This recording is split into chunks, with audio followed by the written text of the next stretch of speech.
Why are so many Gen Z employees clashing with their managers? It's not entitlement, it's psychology.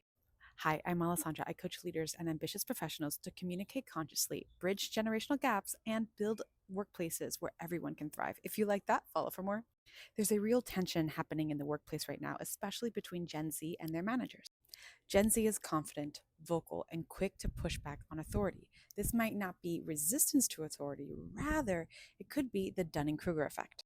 The Dunning Kruger effect, as I explained in a different video, is a cognitive bias that explains how our confidence changes with how much we know. At first, when we know a little bit, we're very confident. However, as we get to know more, there's a valley, and then that's when imposter syndrome sits. And so naturally, a tension occurs between the new workforce entering in, knowing very little bit about the industry, their company, but feeling overconfident, and then maybe their managers who are now in this valley of despair, this imposter syndrome.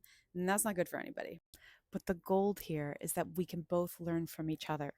The Gen Z can learn from the millennials on understanding that there's probably a lot more here in the context that I don't get, and I should trust my manager, trust my directors in what they're asking for me, know that there's more to this than I know.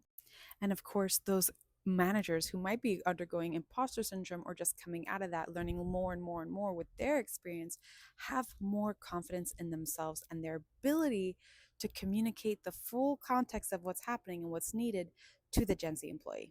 The key is mindfulness and patience from both sides. I'm going to quote one of my favorite authors, Stephen Covey, in his 7 Habits of Highly Effective People, saying, "First, seek to understand, then to be understood."